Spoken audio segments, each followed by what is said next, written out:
Hello everyone, welcome to Tony Talks. Welcome. I hope you all are doing well and today's video is good.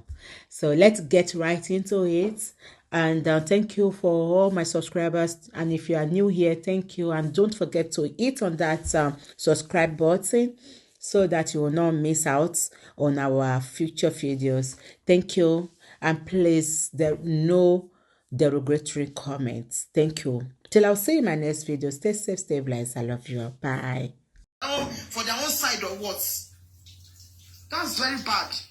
And I am here, Kaji was doing this thing so hard. Even the family said they don't do the quarter. You just pay me, sit down, my just go like you just go enter that it's not good now. Yeah, in addition to what Princess have said, there are some certain things we all need to pay close attention to. And one of those things is the involvement of the Oba in this case. It has been stated categorically before now, we can't be a sitting duck for these people. We need to think ahead and think properly. Now, Arifa is there. Westo is on the run. The other guy is also there. Now is Yinka herself. Now, we don't have to become a sitting duck, like I said. A sitting duck sits on water and become easy target for the hunter, unlike the flying ones.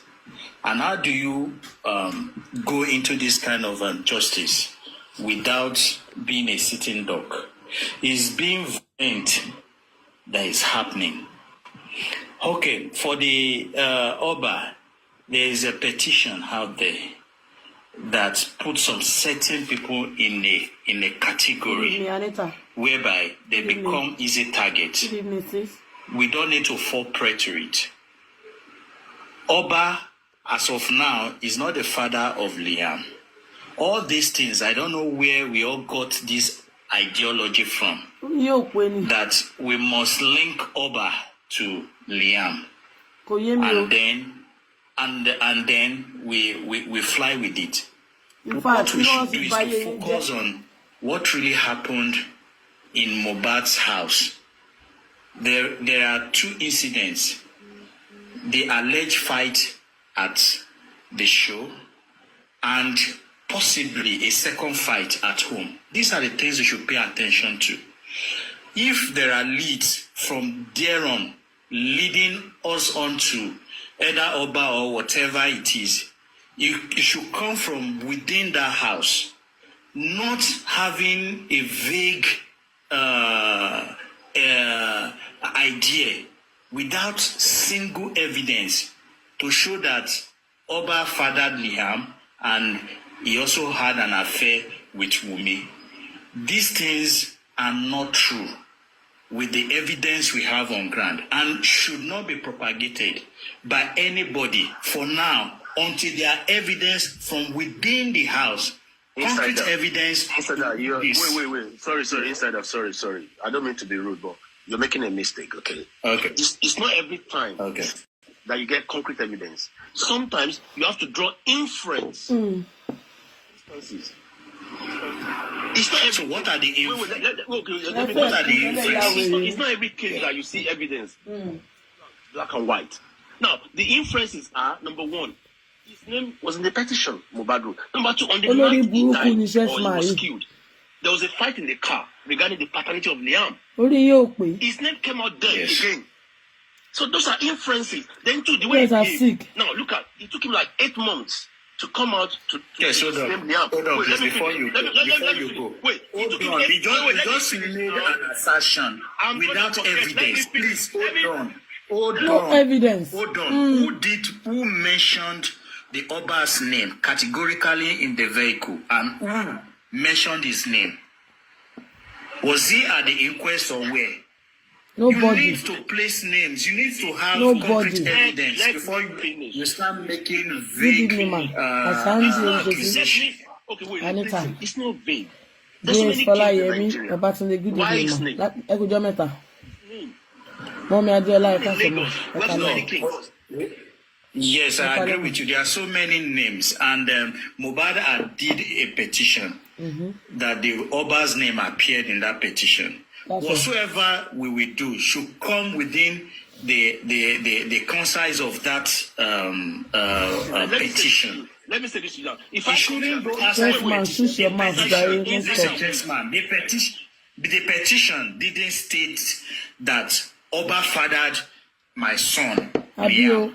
The petition didn't say Oba is the boyfriend of Wumi. No, the petition didn't say that. The petition said Sam Larry and all the rest are being inside that way. Thank you. Listen, Thank you very much. petition says Ṣé petition sọ bẹ́ẹ̀ ni? that covers everything. Bobo yes simbo. Right, covers Ọmọ mi la wa good evening ma. That is the father of the petition. No. Try to lie. Come on, Chessman, stop it. Threat to life. So it doesn't make him the father of Liam. This is Abi, what you this threat is to the life, mistake you you go are no, making. no. You are making a mistake. Try to lie covers everything. Hey now, It doesn't cover the fact that the Oba is the ló bá you are gbogbo missing kéèsì up ẹgbẹ́ fún everything. yín It olórí doesn't cover the burúkú. fact that the Oba is the father of Liam. Good evening ma, good evening. Matter of common Threat to Good life. afternoon, good Threat evening, good to afternoon. life. It's Threat different to from life. being a father. See, we need to be very do careful. DNA now. And she can't do DNA. No, she will not. Me too. She will She not. go and do the DNA. She will not do the DNA. She will not. You She should will not. stop it and use that energy to go and do the DNA. She will not do the DNA. Spider and insider. She will not Tell do the me DNA. to channel that She energy will not that do she's the using DNA. to cause, to channel it on what's it called, DNA. She will not do DNA. She will not do the DNA for you. Listen, I don't know. You will I cry don't know tire. me. I Ẹsẹ̀ don't ẹ̀sùn know kúkú. me. I'm only just being very, The very. way you are talking now, you should She go will- and do she will that. not do any You should stop DNA for causing you. herself, causing the baby. You should go and use that energy that she's using to cause herself that's so hardly. cannot do You it. should go and use that one to do the She cannot do DNA. it. She cannot do it. She will not do You it. are wrong. Try to lie All these covers causes, she everything. has put something under her tongue. She doesn't want people. Wùmí it's yé not ṣe nothing pé is going to rárá happen fáwọn to pípù her. yìí lẹ̀. Wọ́n just Yé say ṣe pé má prove anything fún wọn. You are not going to do the DNA. Let them go to hell. One of them is pay mon fire away. Won't be more for me. Try to life covers everything. Inside that you're making Can you stop it? Try to life. Common Ní kó sọ pé òun fẹ́ yàwó ẹ̀. covers everything. Oh my God! Ẹ máa jẹ́ kẹ́yìn tán. Ó lo lo lo lo. Do you see? Are you just venom? Are you venom? Where you dey venom from? Up on our Instagram on 20. You dey venom from Abuja, abi? Abi, yes, I guess so. That Abi was you be saying that sister if she want to replace to love ordinary with president? hatred Ẹ máa jọkẹ́. in the palace. You where be sister to competition with, ordinary what's the president. name of that woman? That lady, kí lorúkọ ìyàwó ọba yẹn? Did you read it? Inside that, I don't know Did if you you're see it? Yoruba. Inside that way, I don't know if you're Yoruba. On some Mommy, what's the Interview on wife television. name? now? Like, you Why know, they could cover everything. Chessman, there are no evidence. That is what there are no Alaja evidence. Sekinat, she want to replace Wait. love with hatred. Okay, let me put you on the spot. Competition with Alaja Let me put you on the Sekinat. spot. Inside that, let me Yes, put you on the thank you. spot. Wọ́n máa Inside, fún let me àwọn put you on the olóògùn spot. jẹ ní bẹ́ẹ̀ ni. So now, wait. Ó So yẹ now, ṣẹ́. I've been busy for the past 2 days. Ẹ But fẹ́ I kú believe ṣe that lẹ́lẹ́ Yinka ìyá was wèrè picked ni. up because of what she said. That Mo sọ Oba, fún come yín. and take your child. Mo sọ Is fún that yín. correct? Díẹ̀ nìyẹn mo mọ̀ nǹkan tó mọ̀ kójú yín máa rí ṣége. Mo mọ̀ pé díẹ̀ nìyẹn máa ní lára. So, I Èmi gan mọ̀ kí believe ni Yinka sìn. was picked up Ẹ kò ní ṣe díẹ̀ ní fẹ́. Ẹ because fẹ́ of what kú. she said. That Oba, come and take your child. Is that correct? where does she say that? I've not I heard went to my about it. grant, I'm only hearing it grant, since yesterday, yeah, and I've I not caught laid my land. hands on anything. Rubbish. No. I've Court not of laid my appeals. hands on Okay, any wait. video where Anikisha, you what are did she telling me that. Okay, wait. Anikisha, I'm just trying to ask you that where did Yinka say Good evening, that? sis. I'm just saying that Kilo saw Tofik Bay. Kintus. They said, according to what we've been hearing now, they said her name is included in the petition that they have written, that is mentioned that and so on. Abi, how did they say it? Nǹkan tó sọ tí wọ́n fi gbé àrà ní Yinka ni wípé ó sọ wípé ọba lọ gbọmọ ẹ ò go and take your child from. Yes, she said that. So that's the end. I think this was during her life. It wasn't with the. Okay, cool. Yeah. So now if she goes to court now, and she's got a good lawyer, and she actually stood her ground that I said it. Ibẹ̀ ni gbogbo ọyàn ẹ máa jò sí. Ọyàn omi ọyàn ibẹ̀ ló máa jò sí. Emancipate himself is to do DNA with Liam. She will not. You agree? She will not. You No DNA. Somebody being that we're going to So say for you. I'm gonna go to court and I'll say I said it. We're Well, not I going said to do it. DNA for you, you will cry. Yes, the only way you can disprove me I want is to to go and do do DNA. I'm buying gidi. I'm buying Now. somebody being that that. is where the Somebody be manipulation judge came that in. Koko That Grant. is, that during that Arifa's time, Very if wary. they have allowed Arifa, if Arifa did not beg, Arifa goes to court, I think this man will have been called for DNA. If they stand their ground that this, because his name was in the petition, and that's why they are mentioning his name concerning Liam, they should ask him to go do DNA from the court. But he knows that is going to happen. That was why he did not allow them to go to court on time. You're sick. You're What sick. Yinka said is true. You're sick. So court to massacre you all she DNA pẹ̀lú ọmọ ọlọ́mọ. Ọba lọ ṣe DNA kí ló jọba.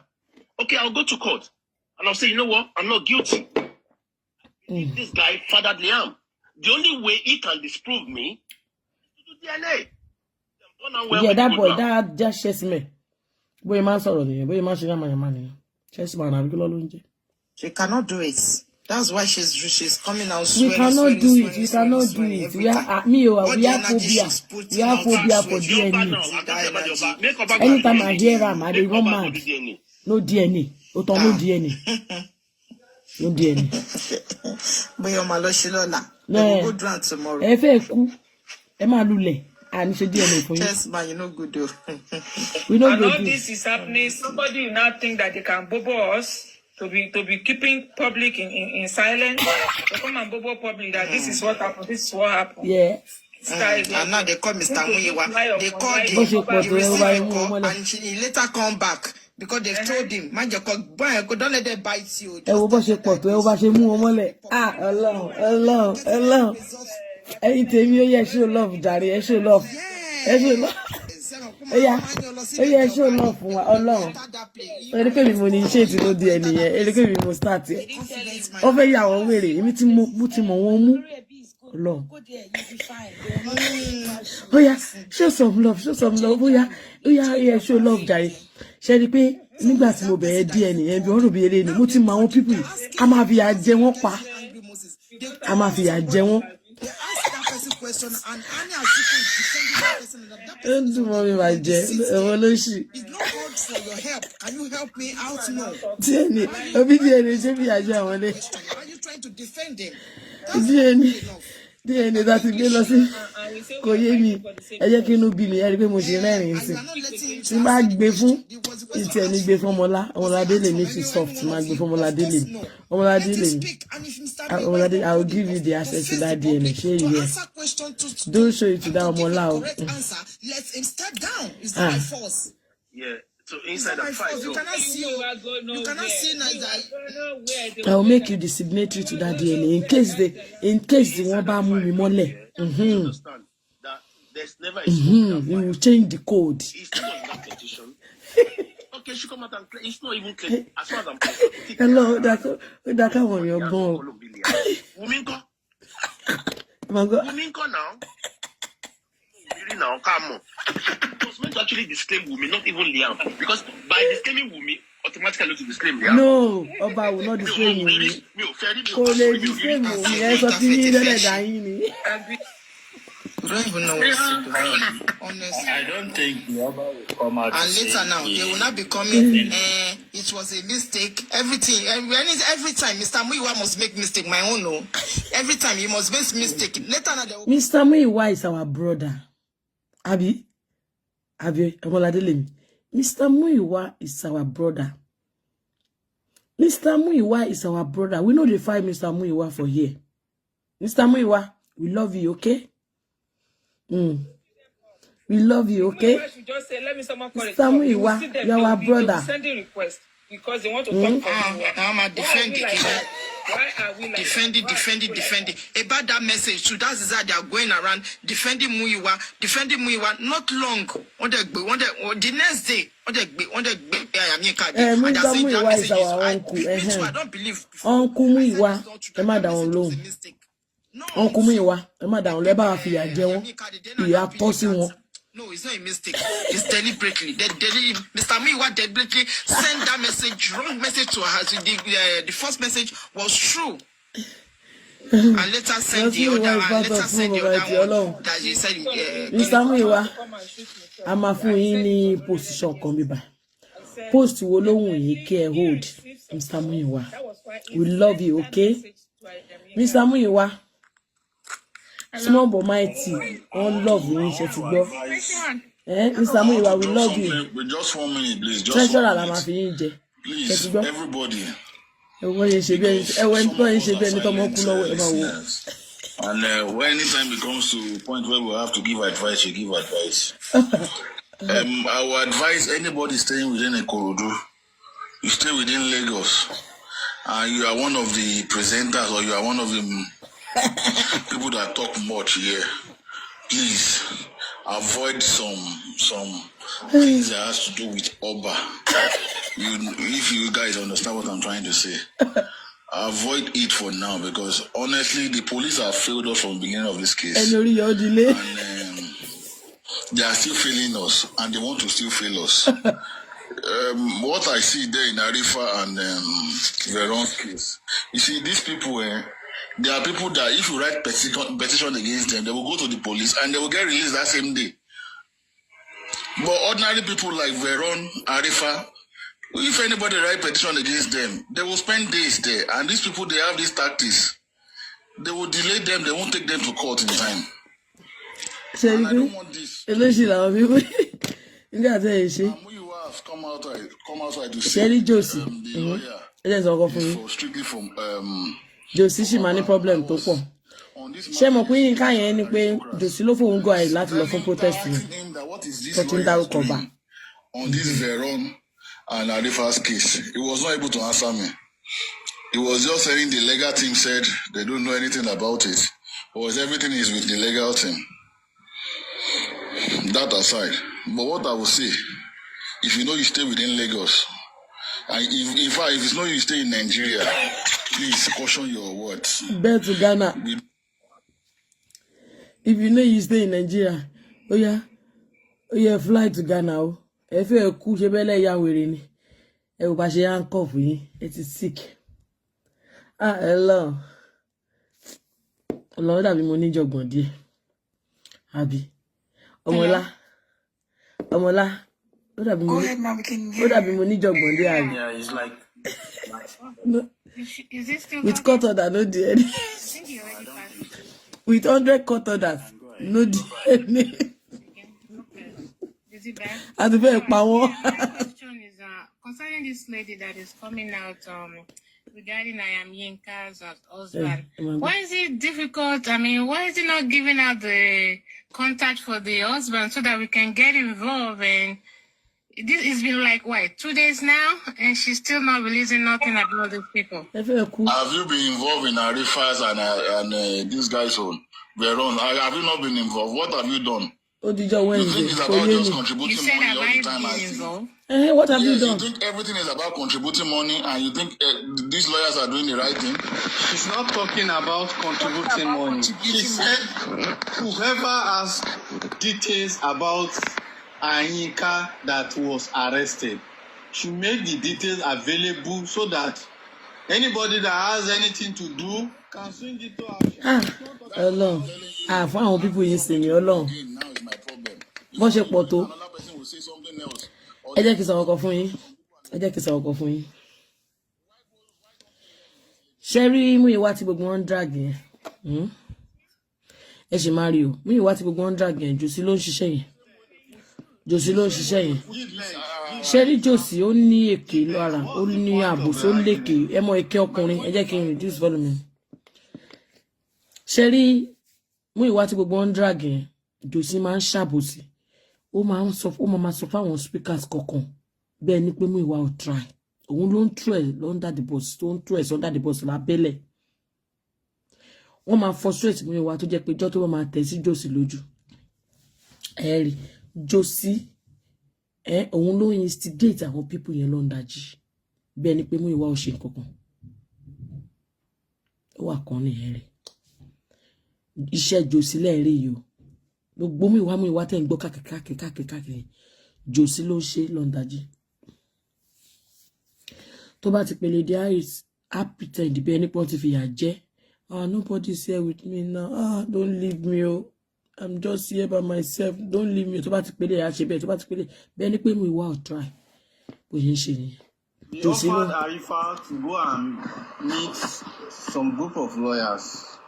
And I think Bankole and Smith is one of them. Tẹ́ bá rántí pé immediately tó lọ sí ọ̀dọ̀ Islander ńjọ́ yẹn náà tó lọ visit Islander nílé. But Islander máa bọ́ta wá ṣe show by me wá ló wá tẹ̀sí lójú. Tẹ́ bá get nǹkan tí mo sọ. And then after apology, he lands himself in a corner. And added being he listened to the advice of those lawyers, probably they could have been able to take his case up properly. So that is what we know about. Sure, you get it. Let's get it. But Josie ló ń play game bí wọ́n ṣe ń ta tó ṣe ń tẹ̀sí mi wá lójú. Àwọn mi ò dẹ̀ ní mọ̀. Ẹ kàn gbọ́ mú ìwà káàkiri lẹ́nu ọjọ́ mẹ́ta iṣẹ́ Josie ni. Josie ló ń ṣiṣẹ́ ẹ̀ lọ́nà dájí. Ẹ ṣe understand? Òun ló ń tú ẹ̀. Ẹ jẹ́ kí n sọ bí Josie ṣe jẹ́ fún yín. Josie ẹ lè súnmọ́ kẹ́ má kínú ẹ̀ má máa bí yín. Mo fẹ́ sọ ọkọ̀ fún yín ṣe rí girl Denike tó sọ̀rọ̀ lẹ́ẹ̀kan yẹn tí mo ṣe record tí mo gbé sórí page mi lẹ́ẹ̀kan girl yẹn Adex recently ó bẹ̀rẹ̀ sí ní bá Josie sọ̀rọ̀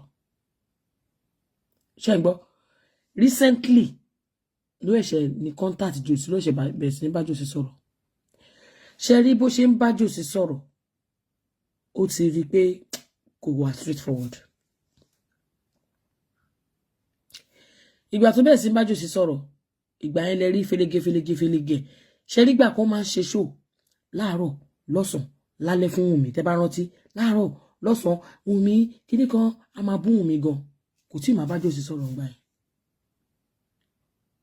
yẹn oye kò tí ì máa bá Josie sọ̀rọ̀ ńgbà yẹn ẹ get nǹkan tí mo sọ ìgbà tó ti bẹ̀rẹ̀ sí ní bá Josie sọ̀rọ̀ ló ti rí Josie tán ó ti sí Josie finish o ó sọ àwọn kankan nígbà tí mo wò ó ní voice note pọ̀ lọ́wọ́ ó ní kọ́ṣà máa tí òun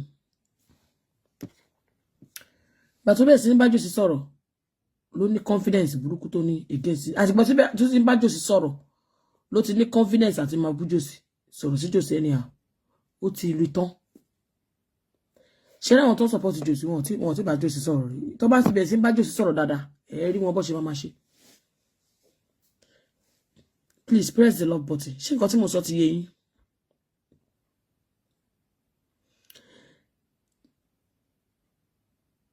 Ẹ bá mi press love button. Tẹ́ bá rí pé lálẹ́ nígbà tó ṣe show okay kú lọ́dọ̀ àwọn wèrè ìdí ẹ̀nà increase the pressure abeg okay mo ti gbọ́ ṣe ẹ máa gbọ́ mi ṣé àwọn pípọ̀ yẹn mọ̀ pé mi máa ń study wọn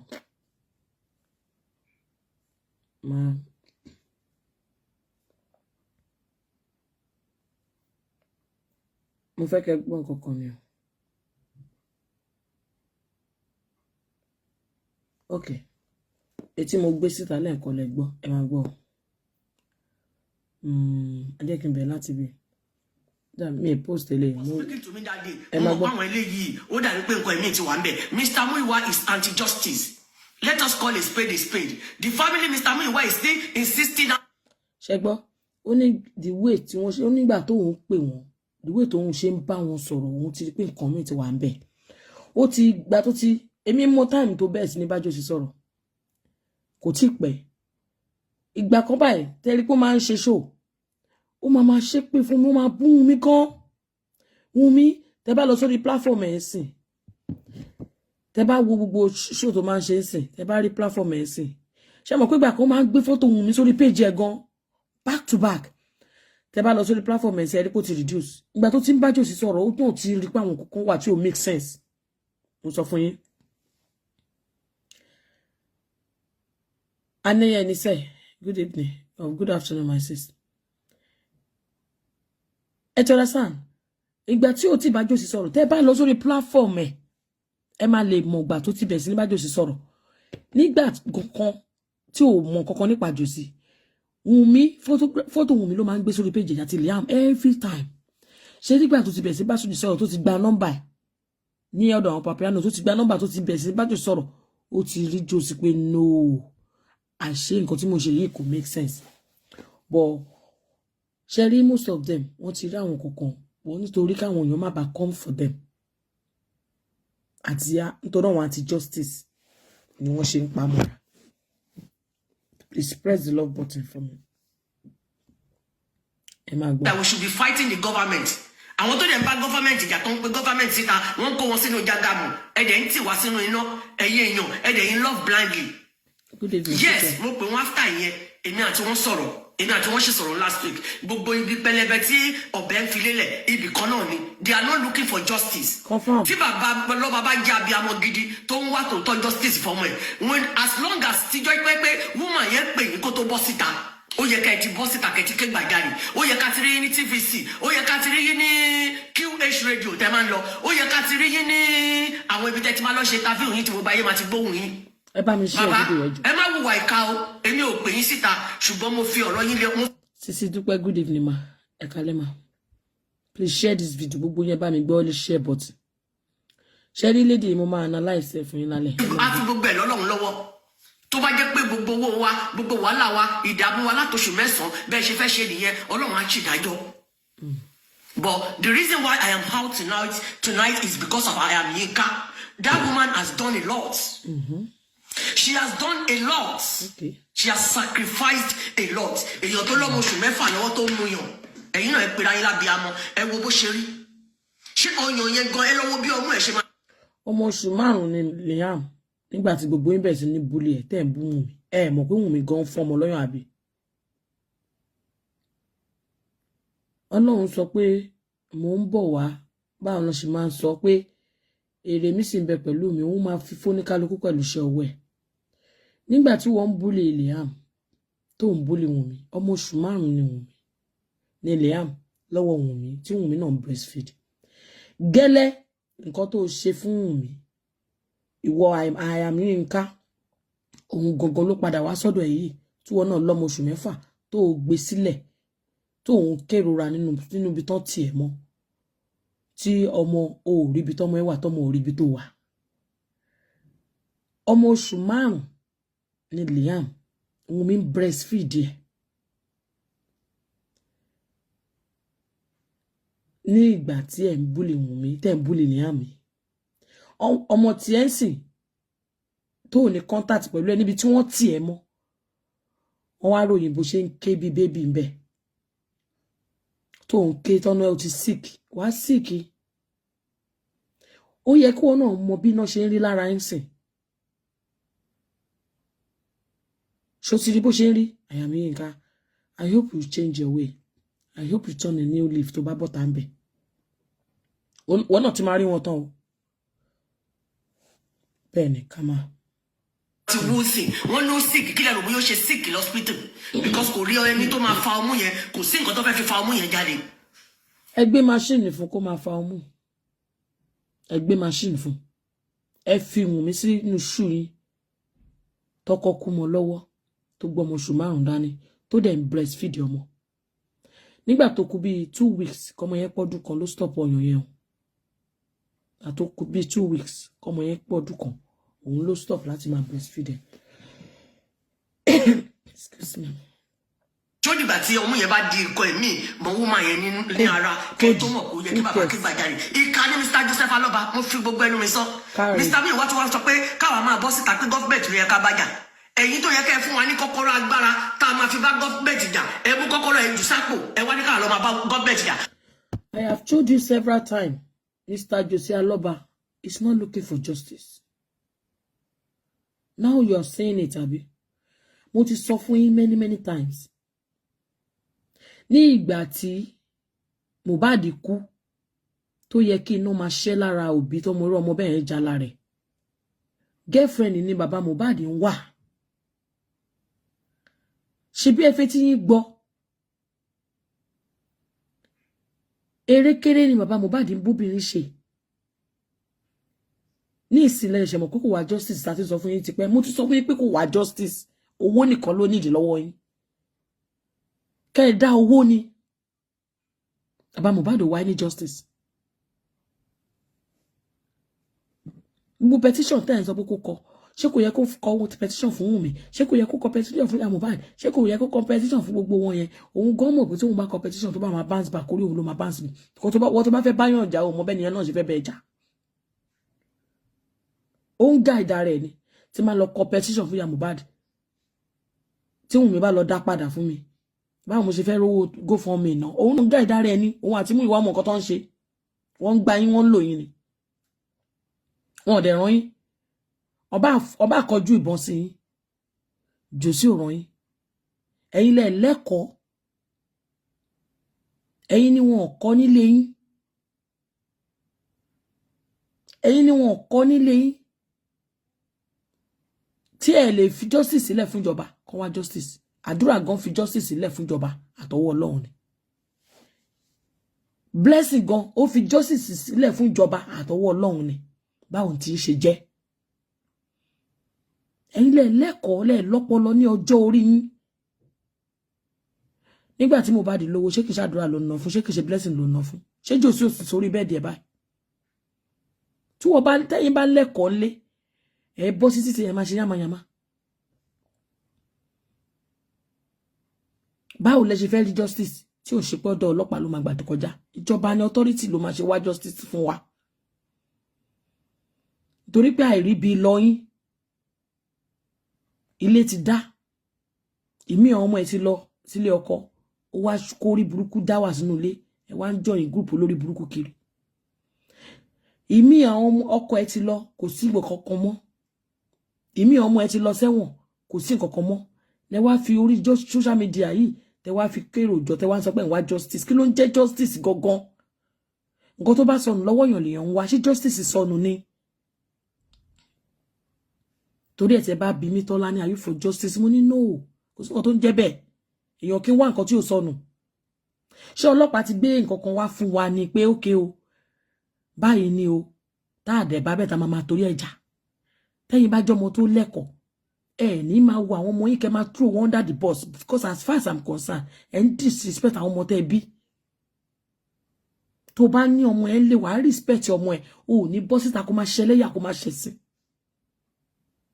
tí àyà mi Yínká bá ní ọmọ tó wà ní yunifásitì explanation wo ló fẹ́ fún ọmọ yẹn kí ló fẹ́ ló ń ṣe ń ta tí ọlọ́pàá fi ń tì ẹ́ mọ́lé kí ló fẹ́ ló ń ṣe tí ọlọ́pàá fi ń tì ẹ́ mọ́lé tí mo fi kúrò Nàìjíríà mi ìsún police station rí wọn mú mi rí kí ló máa ló ń ṣe tí ọlọ́pàá fi ń tì ẹ́ níbi àìlẹ́kọ̀ọ́ gbọ́mọdún ọmọ oṣù márùn-ún dání ó gbé yẹn lẹ̀ ń ṣe játíjátí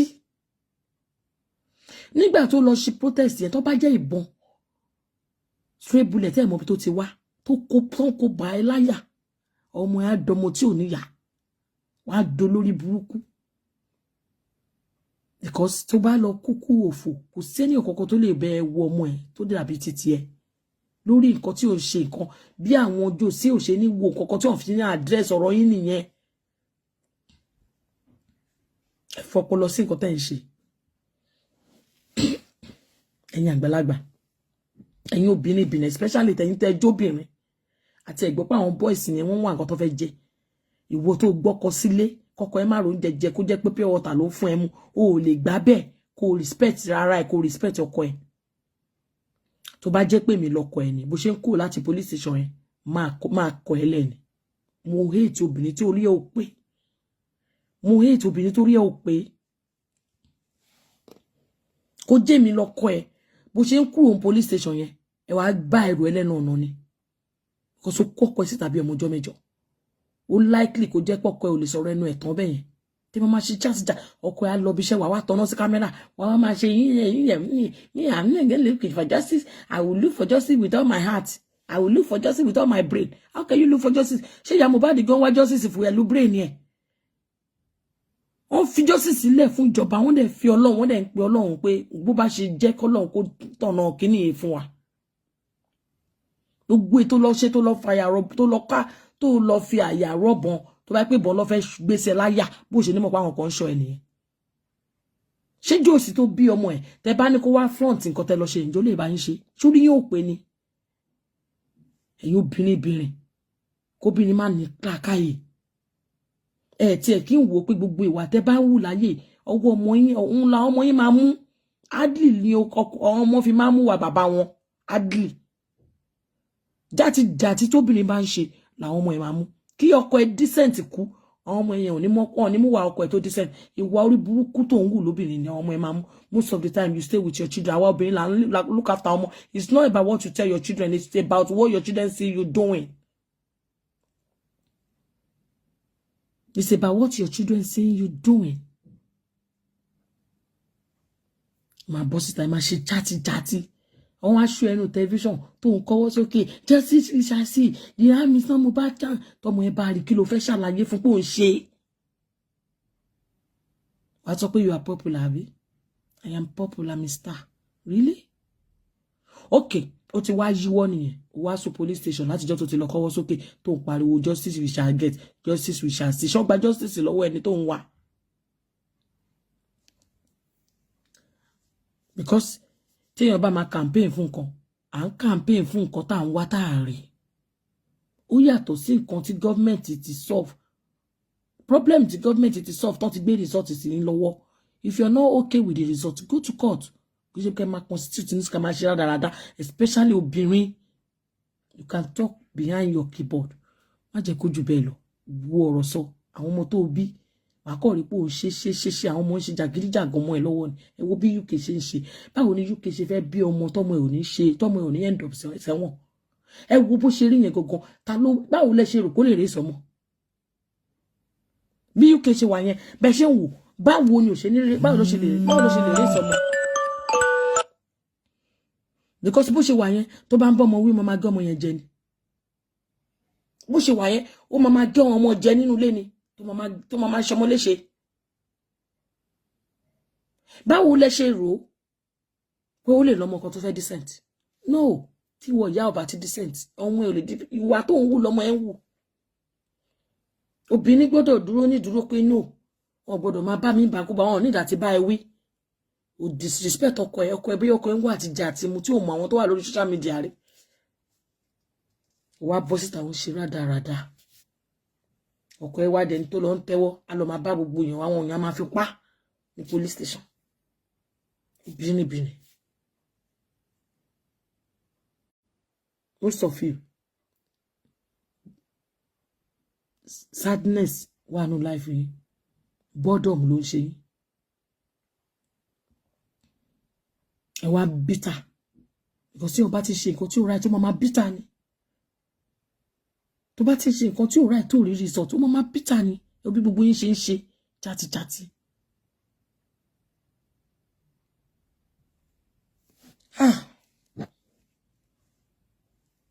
ọbẹ̀ ṣe ń ṣe báwo lèèyàn ṣe máa sọ fún yín pé ẹ̀ ń cry more than the belief ẹ̀dẹ̀ ṣe ń continue ṣe é sick ni Ọláyẹmí Ọláyínká. Ọmọ ìwà kò ní dá fún yín gbogbo ẹni mo fi sọ òfò lẹ máa ṣe. You see your life. Ẹ wá ní pé ká máa bọ́ síta ká máa jà kó máa kó gbogbo àwọn ẹlẹ́lẹ́ni sínú. Tẹ́yìn bá jẹ́ responsible women báwo lọkùnrin kan ṣe máa sọ fún yín pé kẹ́ bọ́ta kẹ́ lọ́jà. Are you mad? Tẹ́yìn bá jẹ́ nítorí ẹ̀ pé ẹ̀yin àgbàlagbà mímú ìwà ṣe wà yẹn tó bá máa ojú lọ́gán ìwọ Dénìkẹ́ ó wá bọ́ta oníkẹ́ lọ máa jà nígbà tó ti rí pẹ́ ní life àtòrí pé kò sí nǹkan tó ń dùn ní life yín tó ẹ̀ ló ṣe ń sọ fún ẹ pé kẹ́ lọ jà ṣé wọ́n wá pè yín pé kẹ́ bá àwọn wájà fún Mohbad ni látijọ́ tẹ́ ti ń jà ṣe ti mú result wá ni ṣebí result ìjọba náà lẹ pàpà dúró dé kí lẹ wá ń ṣe bí wèrè fún látijọ́ tí ẹ ti ń jà yìí ṣé ẹ ti mú result wá fún wa tíjọba yìí náà tẹ́ ní kinní kan náà lẹ dúró dé at the end of the day nǹkan tíjọba bá ti gbé sórí tébù yìí náà lẹ máa gbà ẹ ní choice ó wá tún sọ pé mi ìwà ní kẹlọjà ṣé mi ìwà níyàwó tiẹ̀ lé ẹ̀yin níyàwó tiẹ̀ látijọ́ tẹ́ ti ń ṣorí burúkú yìí mbẹ ṣé mi ìwọ lọ́mọ ẹ rọ́mọ ẹ kó wá front justice for Mohbad àbí kí lẹ́lẹ́ ń wá tó sọnù ẹ rí ìyàwó Múyìwá láti ìgbà tẹ́ ti sọ pé tẹ́ rìn kiri ẹ lọ Maryland ẹ lọ bìkan 39 protest ẹ rí Múyìwá bẹ̀ kó pa yín ṣe orí yín ò pé rárá ẹ rí Múyìwá l'Amẹ́ríkà yẹn kó sọ pé òun lòun bọ́ta o òun lòun wá justice ṣé ẹ rí kó wọ plane rí kó lọ Nàìjíríà kó lọ rí jòsì wọn àwọn méjèèjì ń fi yín pa ni wàláì gbogbo nǹkan tẹ́ ń gbọ́ lẹ́nu Múyìwá jòsì ẹnu jòsì ló ti ń jáde gbogbo nǹkan gbogbo ìwà tẹ́ ń rí tí Múyìwá ń ṣe àti ọ̀dọ̀ jòsì ló ti wá jòsì gan ya criminal ju Múyìwá lọ wọ́n méjèèjì wọ́n dẹ̀ ń lò yín kí lẹ rò pé jòsì ṣe ń sọ fún yín pé gbogbo nǹkan tí Múyìwá bá ṣe kò sí nǹkan tó ń fẹ́ ṣe Múyìwá yìí náà ní kẹ́ lọ máa bá tó lórí yín ò pé orí yín ò pé kí ló dé fà á tí ọba ti ní ìkà emotion mama cloud reason yìí ni ò lè ronú dáadáa mọ́ ìkà gbogbo justice nǹkan tó mìíràn sẹ́yìn ni pé kọ́ ṣàbá yín mú ìyàwó olóògbé kọ́ ṣàbá yín pa báwo ni Múyìwá ò ṣe ní máa sọ fún yín nǹkan tẹ́ máa ṣe tẹ́ gbọ́dọ̀ ṣe torí òun gan rí pé kan tẹ́ ń ṣe ò make sense Múyìwá gan guide coast ẹ̀ pé tí jà yìí tó bá lọ ṣe báyìí Wùnmí gan ní róhun léyàn burúkú gbogbo Wùnmí is our wife yẹn kílẹ̀ robó ń ṣe mi ò lè agbọ̀ta tí ò kí ń ṣe tèmi nǹkan tó ń ṣe ó ń try láti cover back ẹ̀ ni Wùnmí is our wife Liam is our grandson tó bá bèèrè lọ́wọ́ Wùnmí sí pé Wùnmí o ìjọba gbé proof bí tí Múyìwá sọ pé ọmọ àlè ní Liam jáde ǹjẹ́ lè rí mú wá tó bá bèèrè lọ́wọ́ ẹ̀yin wèrè tẹ́ ń ṣe pé ibo ni Múyìwá ti sọrí torí mi go gbọ́rí pọ́mọ àlè ní ọmọ Mohbad ní Liam mi gbọ́rí ó kàn lè máa sọ̀rọ̀ díẹ̀ ni mi rí tó sọ pé Liam is a bastard rí mi gbọ́rí ó wo kó wọn lè wá gbà ọ̀tá tí kò ṣe tòun torí òun mọ ohun nǹkan tó wọn mọ òun lè máa sọ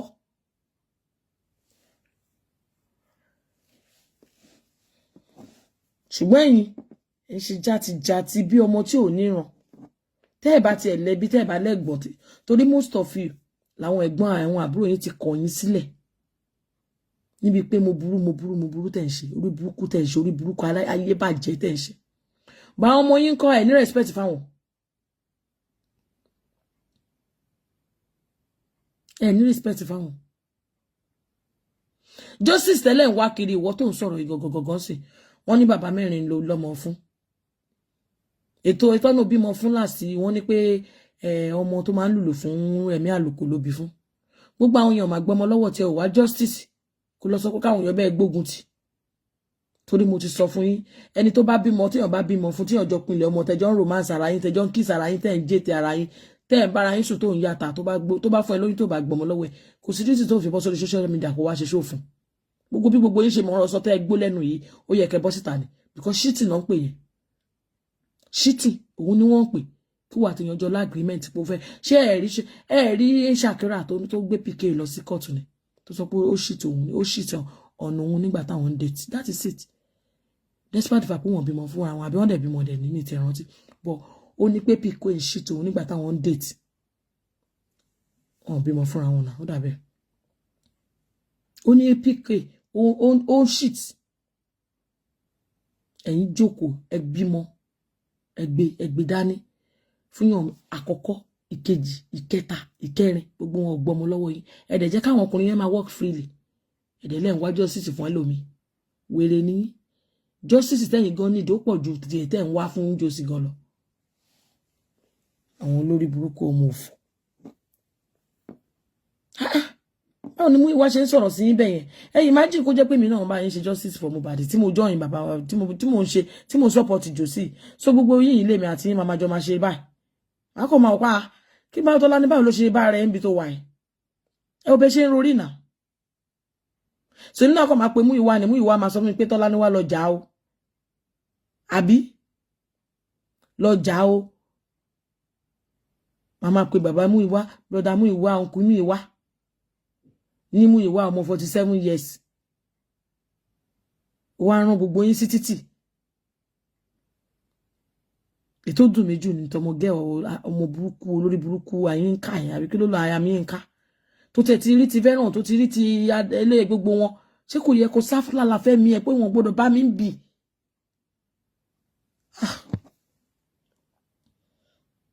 sínú sẹ́ẹ̀ kẹ́ máa fi wá cascos tó lè jáde lẹ́nu yín Mr. Muyiwa apá lórí ẹni pé kí àwọn èèyàn máa bọ́ta you are still advising people to be coming out and be fighting the government. because orí yóò pé. Who is the government? You have the key to this justice. You and Mr. Joseph Aloba are keeping the key. You are hiding the key. The only key the public needs is for you to give the consent to the public lawyer to work on public's behalf. He will never give you any consent. Joseph Aloba will never give you guys any consent. Because kò ní jẹ́ kẹ́ dáná sóhun lọ́rùn. Òun náà cover back ẹ̀ ni. Kò ní jẹ́ kẹ́ dáná sóhun lọ́rùn. Tó bá fún yín ní consent anything tẹ́ bá cause ọrùn ẹ̀ òun ló máa jẹ̀yà ẹ̀. He will never do it. He never trusted any of you. You only needed your money. That is all. The relationship between you and Mr. Aloba is for you guys to contribute money. Simple. Don't you get it? He will never give you any consent. The other time Mr. Aloba went to Papiano's and Muyiwa went to Papiano's platform when he was talking about the GoFundMe. And Papiano was questioning him and said, no, well, I'm not going to allow people to contribute to Kineko. Muyiwa was telling Papiano that, okay, Papiano, let this GoFundMe fly. Papiano refused and said, no, I am not going to let my people contribute to that GoFundMe. Mr. Muyiwa made a statement that we'll never forget. I was on that live chat. No Rubisha anymore. Mr. Muyiwa said, Mr. Muyiwa said, and I quote, if you don't contribute, if you don't let your people contribute to this GoFundMe, I will take this GoFundMe to another platform where I will give them their percentage and they will allow the GoFundMe to fly. She getting statement to one man Sonny. And also for you guys cannot be crying more than the bereaved. And you continue as agbalagba. Like she put your back on secondary school, almost 14 years is sorrow. Like she put Mr. Loba ati Sheri Mr. Loba ti study ó ti wò pé kó òun ṣépè fún yín. You are not going to leave justice alone because again imbe. Mr. Loba ti rí pé kó òun bọ́ síta nsin kó wá ṣe show fún yín kó òun ṣépè fún yín tún máa bẹ̀ òun ni. Reason ni pé ayé yín ti bàjẹ́ sínú ilé kò sí kankan tó ń gùn nínú life yín. Most of you fi justice for Mohbad ẹ fi build mental health yín ni. Irú UK yẹn bó ṣe wà inú ẹ ò tí dùn tó bínú ẹ ṣe ń dùn fún justice for Mohbad rí. Ó ń wò pé justice for Mohbad ó ń help mental health òun. Jòsí rí pé òun ṣe favor fún yín gbogbo yín tó yẹ kẹ́ ti ní mental problem tó yẹ kẹ́ ti ya wèrè sí gboro. Òun wá gbé justice for Mohbad dé gbogbo yín wá ń bò wìtìwìtì òun ló help mental health gbogbo yín àbí ẹ gbádùn ẹ understand nǹkan tó ń ṣe fún yín ni.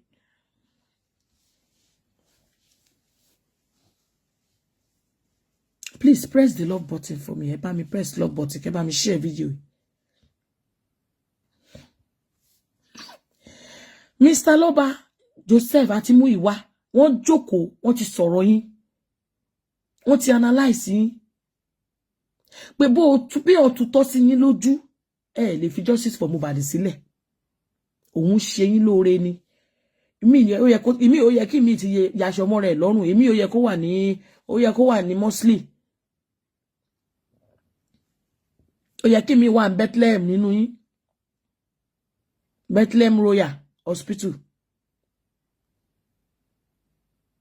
Ó yẹ kó ti sanction mi nínú yín. Ṣùgbọ́n justice for Mohbad tó ń gbé dé láti bí oṣù mẹ́sàn-án. Èyí tó ń lọ party ò lọ party mọ́. Èyí tó ń tàràkà ò tàràkà mọ́. Justice for Mohbad movement tó ń gbé dé.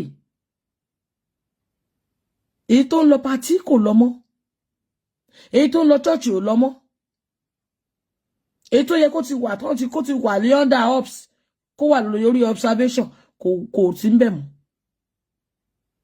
Tẹ́ bá ti jí láàárọ̀ justice for Mohbad ni. Kẹ́ bá ti jí lọ́sàn, justice for Mohbad le. Èyí tó yẹ kó máa fún ní kíní kó máa sokùn mọ́. Èyí tó yẹ kó máa restrain kó máa fún ní clozapine abolanzapine. Gbogbo yín ẹ ti retire sórí social media. Ẹ gbógun mọ́.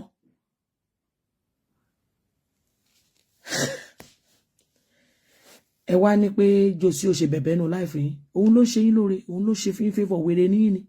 Ẹ máa dáwó kú ni. Wọ́n bí dákẹ́ máa dáwó tí Josie máa fi jẹun. Tí Josie bá gbé justice for Mohbad àbí kíní ẹ̀ tó gbé kúrò lọ́dọ̀ yín, ayé yín á bàjẹ́.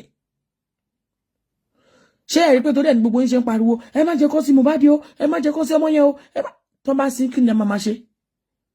Kò tí gbogbo yín ṣe bẹ́ẹ̀ nìyẹn. Kì í ṣe bẹ́ẹ̀ lọ love èèyàn kankan, ẹ love èèyàn kankan náà. Ẹ love èèyàn kankan. Bọ̀ ẹ wò pé tó bá sí Mohbad, kí ló kù? Ẹ tún máa padà sí di ogun yín ni. Nǹkan tí gbogbo yín ṣe ń ṣe, nǹkan tẹ́ ń ṣe nìyẹn. Ẹ jọ̀ọ́ ẹ má wá bá wa sí o, ẹ má bá wa sí o, ẹ jọ̀ọ́ o, ẹ má jẹ́ ká bugi jẹ o. Kí la máa ṣe? Tó bá sí bọ̀bọ́ yìí, ilẹ̀ máa gbẹ o. Kí la máa ṣe o? Nǹkan tí gbogbo yín ò ṣe ń sọ pé kán sí nìyẹn. Kì í ṣe pé bóyá ẹ̀ wá nǹkan kan fún Mohbad, ẹ mọ̀ pé Mohbad ò lè wá padà mọ́. Tẹ́ bá gbọ́ bí tó bá ti sọ pé kán lọ bẹ́ẹ̀rì Mohbad bá ṣe lè máa fò sókè. Irọ́ o, a fẹ́ ṣe private autopsy, a fẹ́ ṣe private international, a fẹ́ ṣe private GC, a fẹ́ ṣe private gbogbo ẹ̀ lè fẹ́ ṣe. Just because you don't want this boy buried. Torí pé tó bá ti sí, ẹ ti wọjà nìyẹn. Kí ló kù tẹ́ tí fẹ́ sọ tó bá sí?